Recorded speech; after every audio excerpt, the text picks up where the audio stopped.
Hello. Mic test. Ayan. Pre. Practical application, okay, ng strategic form eme kineme. So, ito yung word problem. Two companies are currently deciding whether to go on a sale, thereby lowering their prices, or to keep the current prices. If both companies go on sale, they will earn 5 million. But if both keeps their prices, they will earn 10 million. On one hand, if one keep the current prices but the other goes on sale, the company doing sale will earn 15 million, while the other 3 million only. Okay, so there are two companies, meaning two competitors, okay, competitor 1 and competitor 2. And they're stuck between two choices. Either to lower the prices or keep the current prices, right? So, dapat ilista mo muna ano yung ilang players and ilan yung choices nila. Alright? So, right now, there are 4 choices in total. Kasi 2 choices for each player. Now, we put that in tabular form. Label muna natin. This is for company 2. Dito, si company 1. Alright? And then the fucking table. Fuck. Ganyan.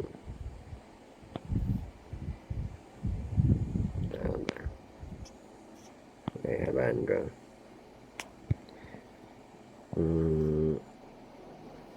Okay. So, the company 1 can either keep, let's label that as keep, okay, keep sub 1, or, ano yung isa? Keep, or lower, okay, keep or lower sub 1, okay. Company 2 can also either keep, let's name it sub 2 naman, or lower sub 2. Ba't may sub 1, sub 1, sub 2, sub 2 pa? Kasi, okay, if there are 4 different choices, gagawin natin sila into 4 different variables din. So, bawal umulit. So, kung walang label yan, pareha silang K, malilito tayo. Okay? So, kailangan may label bawat variable. Each variable has to be unique. So, kaya may sub 1 at may sub 2. Ayan. So, yan na. Now, for each individual choice ng company, may corresponding outcomes which are represented by the spaces in this box. Okay? So, let's fill out each spaces sa box. Dito muna. So, if company 1 keeps and company 2 keeps, ano magiging result? If both, sabi nga dito, but if both keeps their prices, they will earn 10 million. Okay? So, company 1 will earn 10 million. Company 2 will earn 10 million. So, dito naman.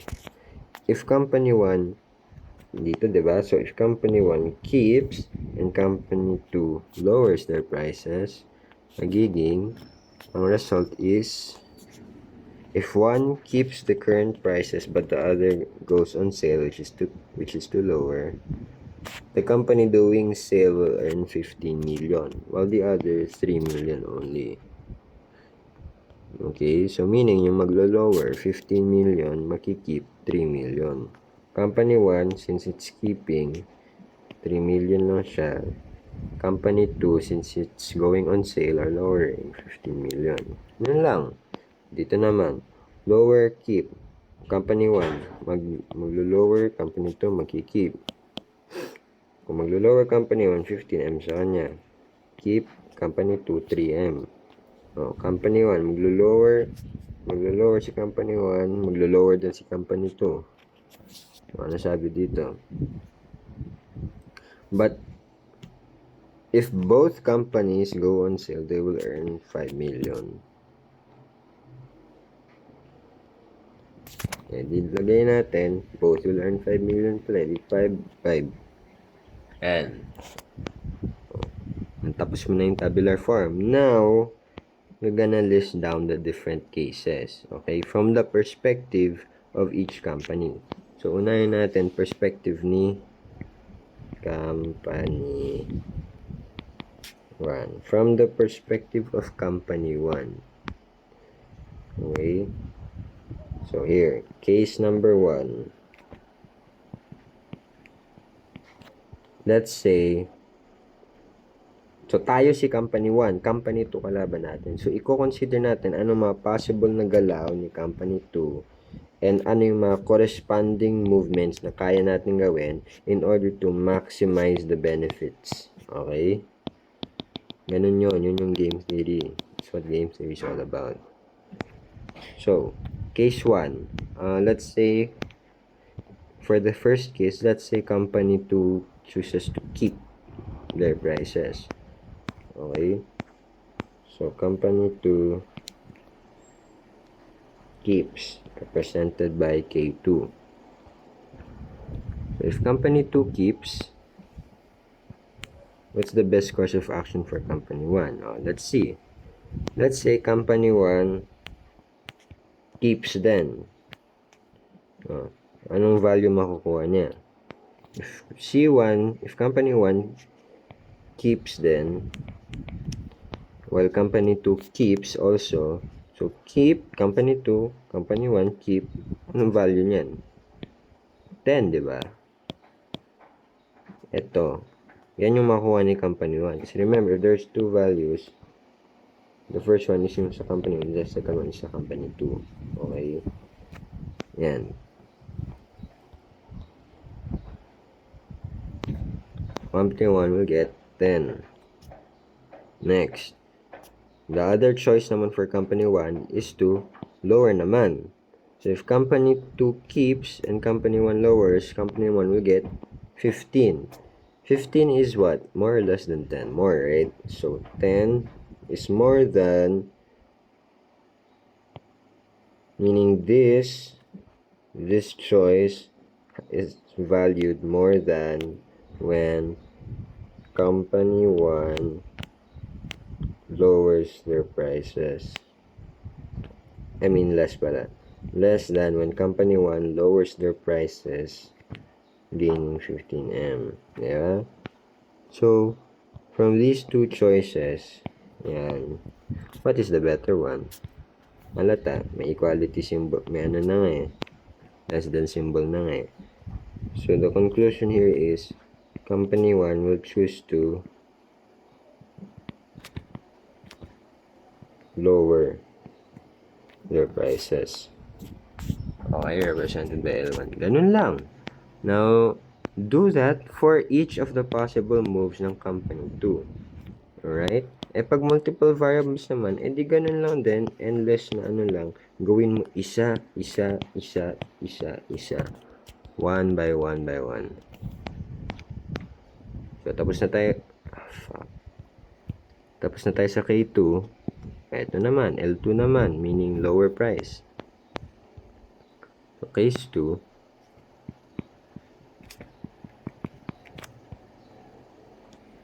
if company 2 chooses to lower their prices, ano yung mga responses ni K1? Hindi ko na ito isusulat ng buong ganito kasi obvious naman na dito So, company 2 lowers prices, right? Dito na tayo. So, ang pwedeng choices lang ay yung mga values na nandito. Okay? Hindi tayo pupunta dito kasi eto, pag nag-keep sila, hindi naman keep yung ano ng company to lower naman. Okay? lower. So, dito tayo. So, if company 1 keeps when company 2 lowers, ang value na magiging ni company 1 is 3M. If company 1 lowers naman, while company 2 lowers, ang value magiging ni company 1 is 5M. So ano mas marami? 5M, di ba? When company 1 lowers. So, if company 1 lowers, he will gain more than when he keeps the price. Okay? Lowering more than keeping. 5M more than 3M. Kung ganun, edi obviously, company 1 will choose to lower. Now, if you notice, tapos na consider na natin every possible scenario, every possible move na gagawin ni company 2, every possible move, ayan, yung represented by the cases.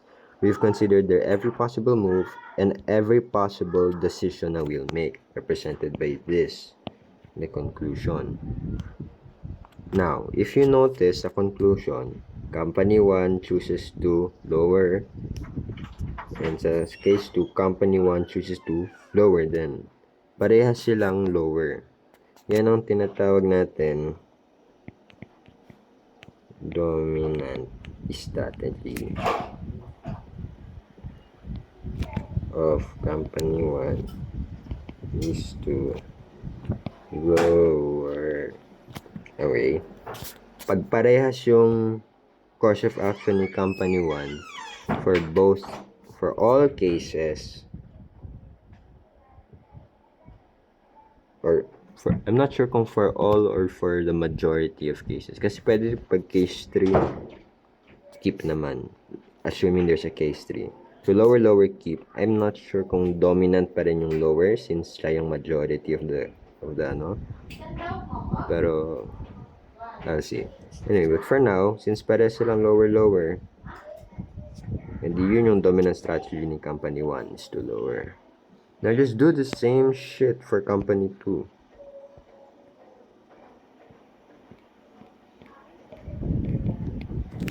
Company 2.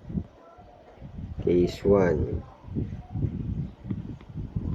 No. So, tayo naman yung company 2. Ang kalaban is company 1. So, i-consider natin ano mga pwedeng galaw ng kalaban natin and what will be our best response sa bawat galaw ng kalaban. So, if company 1 chooses to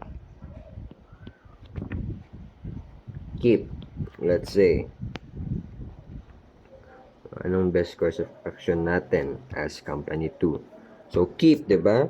Company 1 keeps. So, our decisions are within this area lang. Hindi pwede ganito. Bakit? Kasi keep nga lang yung si company 1 eh. Hindi naman lower eh.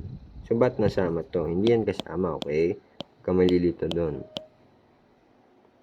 So, titingin ka lang sa values that's aligned with the decision, with the move of the opposing enemy.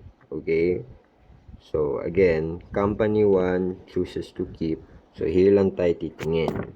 If company 1 chooses to lower, here lang tayo titingin. But if company 2 naman, pag nandito yung player, edi column ang titignan natin. Okay? Pero pag nandito yung player, yung row ang titignan natin. Gets? Doon ka nalilito kagabi. Hindi mo alam saan titingin eh. Anyway, so if company 1 chooses to keep, ayan. Nandito si company 1, so row. What's the best response for company 2? To keep or to lower? Notice, if company 2 keeps, he gains 10. If company 2 lowers, he gains 15. So, obviously, lalagay ko na conclusion agad para mabilis. Company 2 chooses to lower. Equal to. Sa case 2 naman, if company 1 chooses to lower, wag kang malilito sa mga symbols, sa mga variables. Dapat tama label mo. Oh, dito naman, company chooses to lower, ano na? Wait lang. If company 1 chooses to lower, your choices are to either keep or lower, meaning to either gain 3M or 5M. Okay, so obviously, lower ka din. Kasi 5M eh. 5M more than 3M. Oh.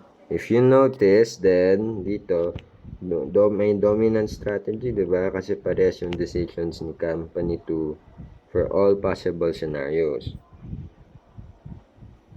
Dominant strategy is to lower, parehas lower.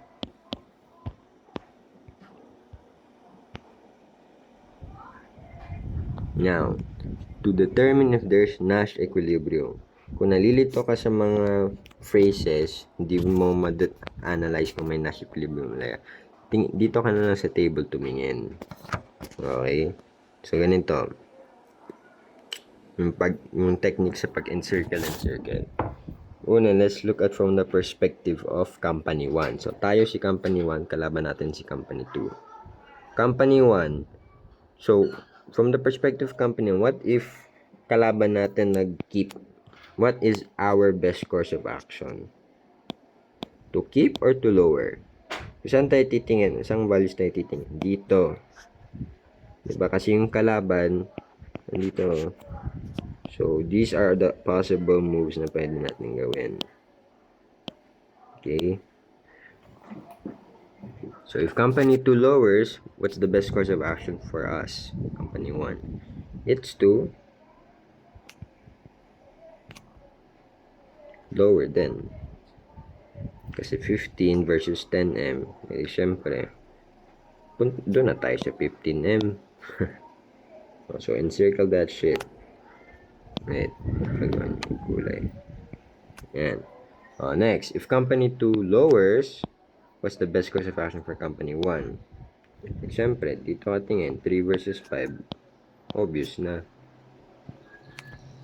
5M na. Diba? Tapos na. Wala namang, yun na yung possible moves ng company 2. Wala nang iba. Kung meron iba, tuloy mo lang. Same thing. Pero since dalawa lang muna, di okay na yan. Dito naman, let's say tayo naman si company 2, kalaban is company 1. So, we are doing this from the perspective of company 2, which is us. So, if company 1 keeps, what's the best course of action for us, company 2? Dito naman tayo titingin. Okay? So, if company 1 keeps, dito tayo tingin. Company 1 lowers, dito tayo titingin. Yung rows.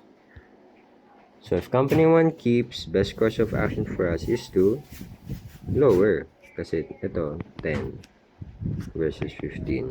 Animatic. So, 15 na tayo. Circle. If company 1 lowers, what's the best course of action for us as company 2? To keep or to lower?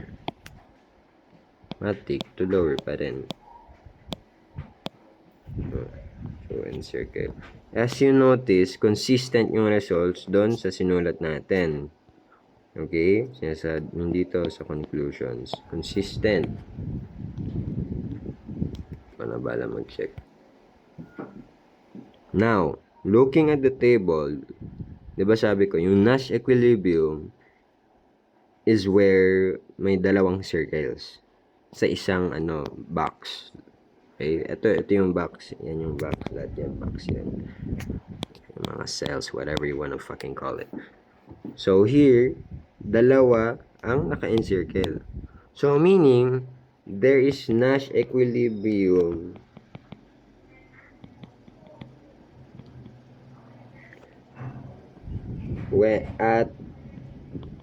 when companies chooses to both lower their prices,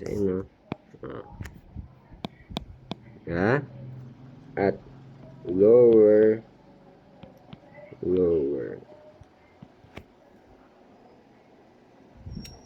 Yan ang Nash equilibrium. Yan, yun na yun. Kung walang sell na parehas naka-encircle, di walang Nash equilibrium, pwede naman yun eh. Alright, pwede din walang dominant strategy So, kung magkaiba to, kung lang, K1 yan, tapos ito L1, hindi walang dominant strategy kasi hindi na parehas. So, dominant strategy, dapat parehas yung gagawin niya. Okay? And nasa equilibrium naman, dapat tingin ka lang sa table para madali. Dapat parehas may circle. Alright?